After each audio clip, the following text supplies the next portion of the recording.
The following are pages taken from the journal of Andrei Bucur, found buried under the church of a lost village in Romania. April 17th, 1479. It has been a long journey, but at last our company of settlers have found the lands we have been searching for. We have found a great bit of flat land surrounded by forests full of wild game. In the distance are the mighty Carpathian Mountains, which shall help bless our people with rain. The soil here is fertile and perfect for our farming needs. I have already found a perfect hill to begin construction of a home for my wife, Nadia, and I. She is with child, and I hope to have our home built before our baby is born. I truly believe that we will have a joyous life here. October 3rd, 1479. Our land is prospering beautifully, and I couldn't be happier. Already a handful of villages and farms have sprouted. It seems every week more and more settlers come through the woods seeking their own patch of land.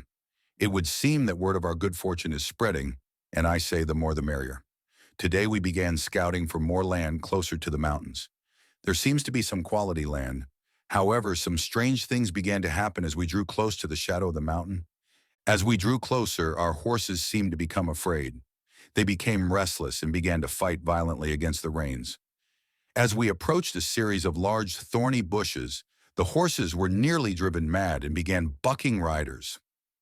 We chose to go back, for there was no good land there anyway. As we left the mountain's shadow, the horses returned to their docile ways as if nothing had happened. There could be some dangerous animals nearby. We will have to investigate another day. October 22nd, 1479. God has smiled upon us today. This morning my wife has at last given birth to the most beautiful baby girl. She has my nose and her mother's stunning green eyes. She felt so small and delicate in my hands, so we named her Adina. May she grow in beauty and grace. I decided to wrap her up and show her the peaceful night sky. She looked even more beautiful bathed in the starlight. We simply stared at the mountain. We heard a lone wolf call in the distance. My daughter shivered at the sound, but I simply held her close. I would never allow anything to harm her. March 16th, 1484. Today we can add one more to our little homestead. My older brother Ivan has decided to settle in our community. He will stay with us until we can build him his own home. Nadia isn't too thrilled about the extra company, but Ivan is a hard worker, and besides, little Adina adores him. I can never find myself saying no to her. April 20th, 1484. We continue construction on Ivan's house. We decided to gather wood from the forest closer to the mountain. In a strange sense of déjà vu, as we approached the base of the mountain, our horses began to throw a fit.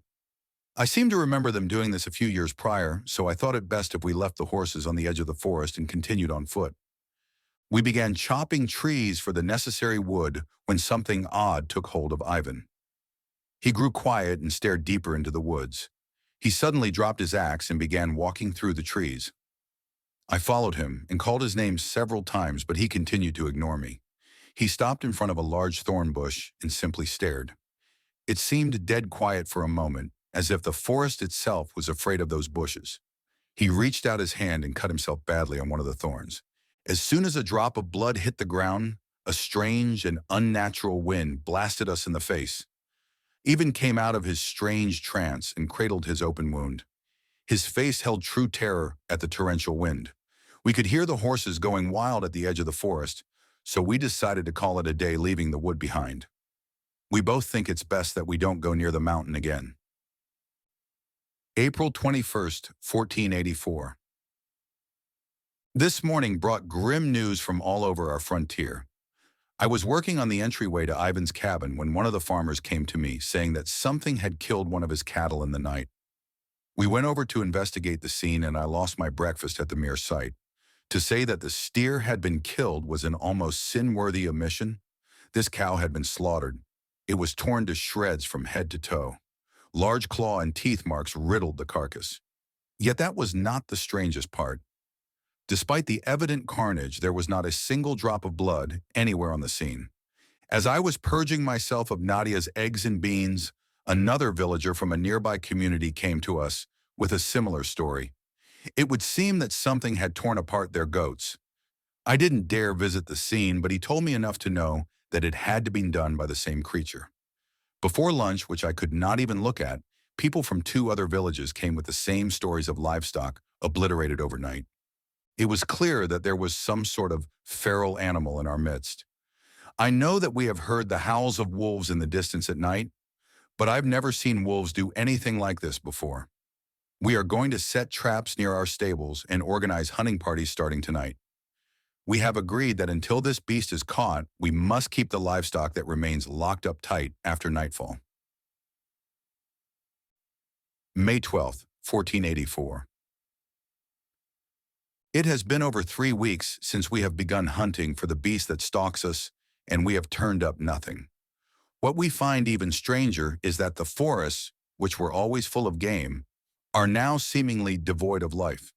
We don't know if our mystery animal has turned on them since it can't feed on our livestock, but it has us worried. What is even worse has been the drought. Ever since the day of the slaughter, the rains have stopped. Our crops are dying and we have no idea what to do. Even rode out earlier today and came back to tell us that beyond our borders, the rain falls heavy. It is as if these lands that have blessed us these many years have turned a curse on us. May 17th, 1484. It would seem that the misfortune that has plagued our community as of late has gotten worse. Last night, Ivan went out to smoke his pipe, as we forbade him to do so in the house with Adina. This morning, we found his bed was not slept in. We looked around the property for him, and what we found was beyond horrific. We found him dead on the doorstep of the barn, his hand holding the door handle tight. His throat had been violently slashed by some predator, and his body seemed to be missing a great deal of blood, despite none being found at the scene. I know in my heart that this was the same mysterious beast that killed our livestock and has now moved on to new prey. All the villagers have armed themselves, and we have reinstated the hunt. I pray we can find whatever did this so that my brother's soul may know peace. May the 19th, 1484. We buried Ivan today. The service was short but very sweet. I don't think any of us will rest easy until we find this creature, but the hunts keep turning up empty-handed. Adina is very distraught because she truly loved her uncle. Nadia is terrified and wants to leave, but I have told her that we must remain strong in difficult times. I will not let any beast or evil force us from our home. June 25th, 1484. Children truly are wonders, as I continue to discover. Tonight I was tucking in Adina when she asked a question that I dreaded. "What happens when we die?" she asked me in a very natural, inquisitive tone. After the death of her uncle, I knew this question had been coming. I was almost shocked it had taken this long. I explained to her that when we die, our body rejoins the earth, and our souls are taken to heaven, where we will know eternal peace. "So Uncle Ivan will find peace then?" she said with a hopeful tone. "Yes, my sweet baby," I told her with a smile. Adina let out a relaxed sigh and a nod. "I'm glad. I hope that he soon stops coming to my window every night," she said matter-of-factly. I was so shocked I couldn't even muster a response. Children are so full of imagination. June 26, 1484. What does a man do when he is faced with the impossible? Despite dismissing Adina's words last night as foolish, I was the one made a fool this morning. I was doing my chores when I happened to look up at her window. What I saw stopped my blood cold. On the outside of her second-story window were clear, muddy finger and claw marks. No animal could have climbed up there and made those marks. I rushed inside and began questioning Adina about what she saw. The stark honesty about what she revealed shook me to my core. She told me that Ivan had been appearing at her window every night since his funeral. She didn't say anything at first because she believed that she was merely dreaming. Soon after, he began appearing before she had gone off to sleep, and she knew he was real. I asked her what it was that he wanted. She said that he asked in different ways, but it was always the same request. "May I come in?" I asked if she ever said yes, but she merely broke into tears and shook her head. I held her as she cried and sobbed about how afraid she was. I tried to comfort her, saying that it was all in her head, but with those marks on her windows, I didn't believe it myself. I went to our local priest, Father Darius, and told him my story. He grew pale and quivered slightly, but insisted that the two of us exhume the body immediately. The two of us grabbed our shovels and began the long job of digging up the coffin. Neither of us said a word as we worked, and I could see that the father was afraid. He kept giving nervous glances at the position of the sun. At the time, I assumed that he must have had other appointments, but I now know different. It took hours, but finally we removed the coffin from the ground. I found it odd that despite the summer heat, the coffin was unnaturally cold. Father Darius placed his hand on the cold wood, and his eyes shot up in shock. He advised me to bring it into the church quickly and discreetly. We brought the coffin inside, and I undid the lid. What we found stole the breath from both of us. The body, which had been dead for over a month, was in perfect condition. The skin had grayed slightly, but other than that, it looked fresh. There had been no decay or rotting, not even an odor. I looked at Darius, who signed the cross, and began backing up from the body in terror. He looked at me and motioned me to sit down. What he told me next will forever be burned on my memory. I know this will be hard for you to believe, my son. I wish I didn't believe myself, but the evidence is right in front of us. Your brother is no longer a member of the living, but unfortunately he is not dead either. Ivan was killed by a creature, this we all knew, but not by any beast made by our Lord. He was killed by, and therefore has become, the Stigori. They are unholy demons of an ancient and terrible power. They hold power over the rain and feed on the blood of the living. In the back of my mind, I have felt their presence here, but I didn't want to believe it. Now looking at your brother's corpse, I am forced to face reality. Our coming here has awakened a terrible curse. We have awoken the living dead, and they will hunt us for the rest of our days. I listened to the father in quiet shock. What he told me was almost too fantastical, and yet I believed every word. I asked him about Ivan, and he explained that every night at sundown, he will rise from his grave to seek the blood of the living. Since we were his family, he would hunt and torment us first. The Stigori fed on misery as much as blood, and he would make us suffer before the end. That was unless we put him at peace here and now. He told me that we must pierce his heart with a stake of ash, elm, or cedar. The wooden stake will subdue the curse and prevent him from rising. Then we would have to remove his head with a silver blade and place the corpse back in the coffin, face down, so the cursed soul would return to the underworld instead of the earth. With a heavy but strong heart, we set to our work, and before the sun had set, we had performed the grisly deed. Setting Ivan in his new grave seemed to lift a great weight off my shoulders. I knew in that instant that he was finally at peace. As we shoveled the final bit of dirt over the body, a strange occurrence took place. With the sun shining down and barely a cloud in the sky, a heavy rain began to fall. The two of us stood in the rain for a few moments, letting the end of this horrible drought wash over us. Today we have truly done the Lord's work, and we at last will know peace.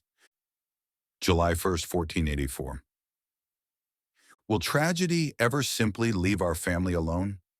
Happiness had just returned to our family when now Adina seems to be ill. Her body goes cold and sleep seems to be evading her. She cannot stomach being in the light and feels ill at all hours of the day.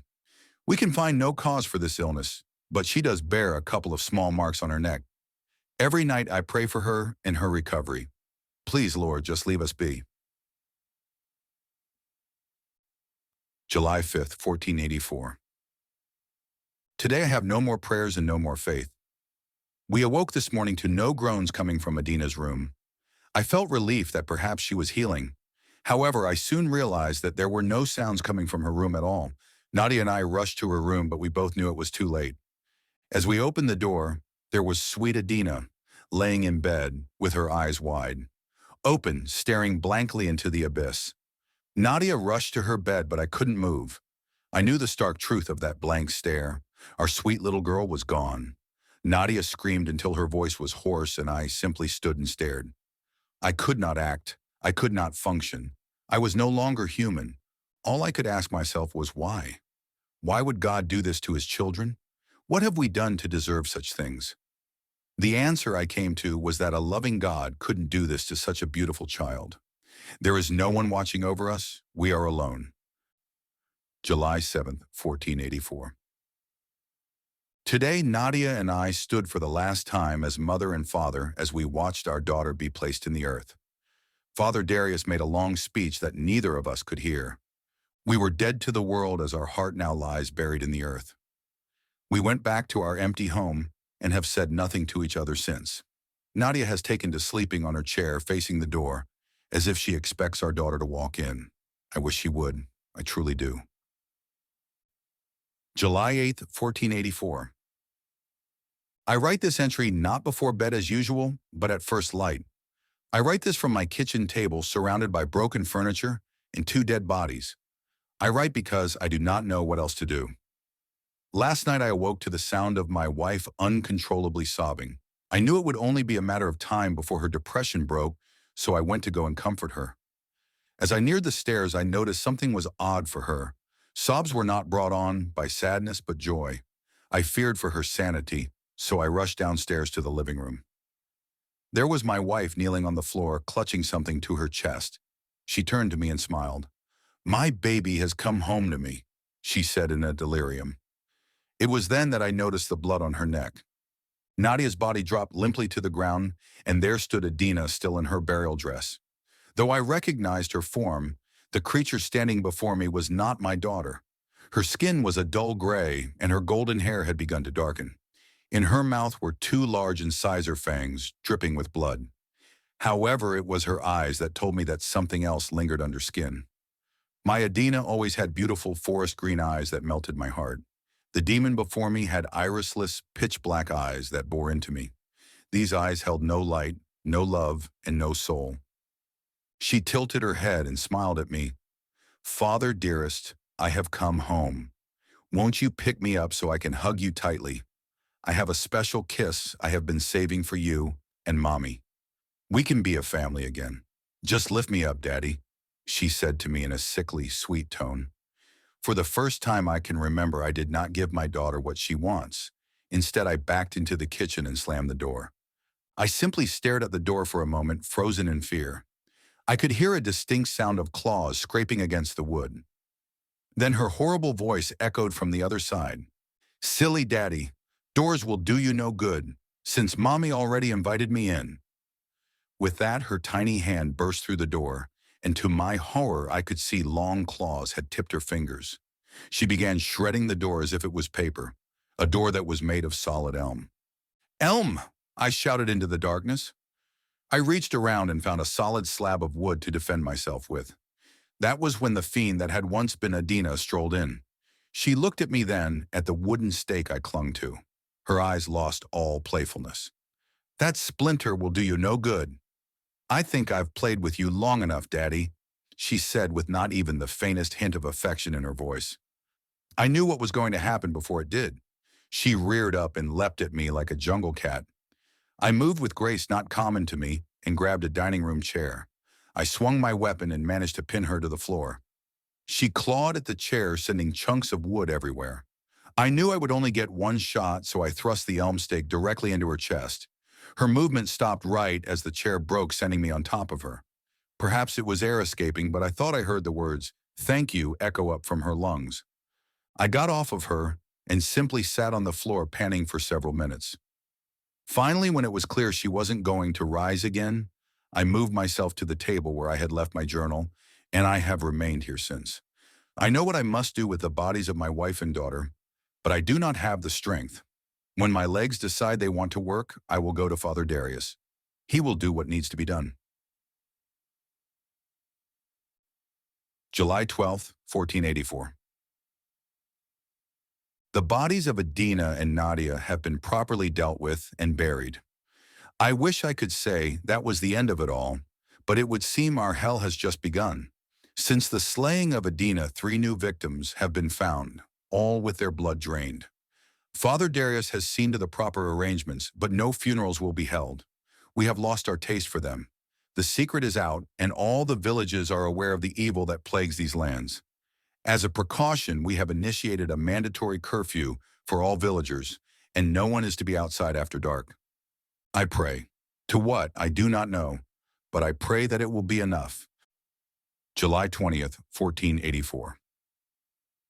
Despite our best efforts to protect ourselves, this evil has proven to be relentless. At night, I lie awake listening to the sounds from outside.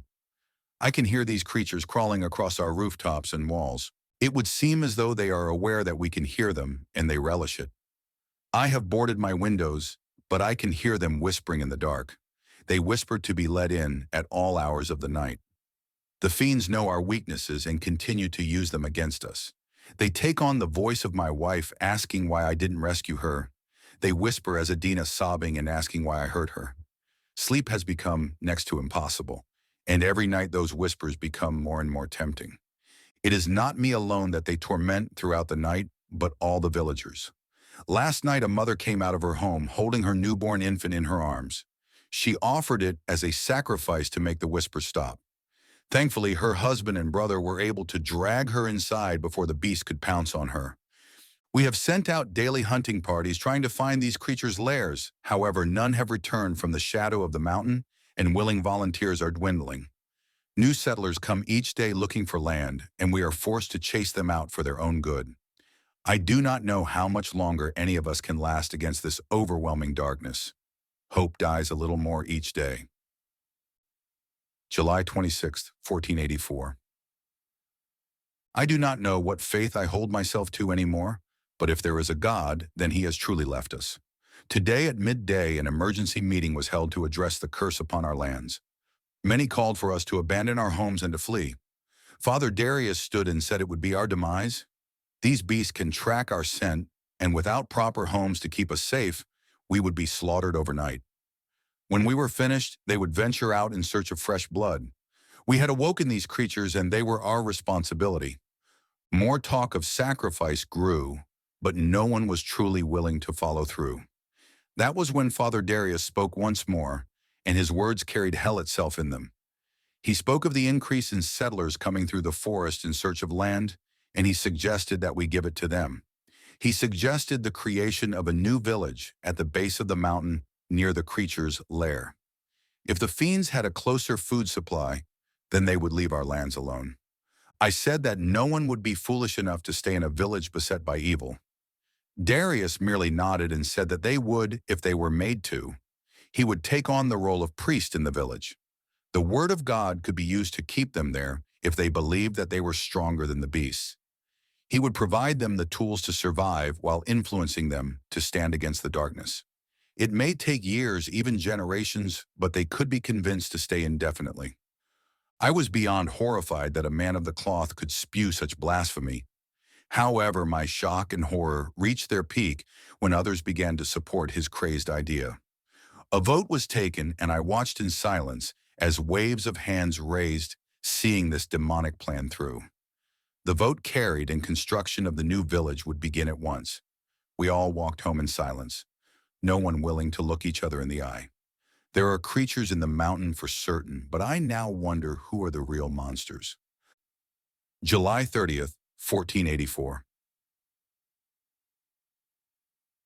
This will be my final entry, for I can no longer live with the sin of our community, nor can I resist the temptation of those nocturnal whispers any longer.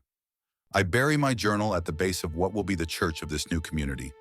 I hope that if there is a God up above, that he may show mercy to us who dwell below. I used to believe that evil lies within the hearts of demons, but now I know its source comes from fear and desperation. Lord, if you are there, please watch over us all in this time of darkness. Above all else, please watch over the coming members of Satul de Norcrista, the village of Northridge.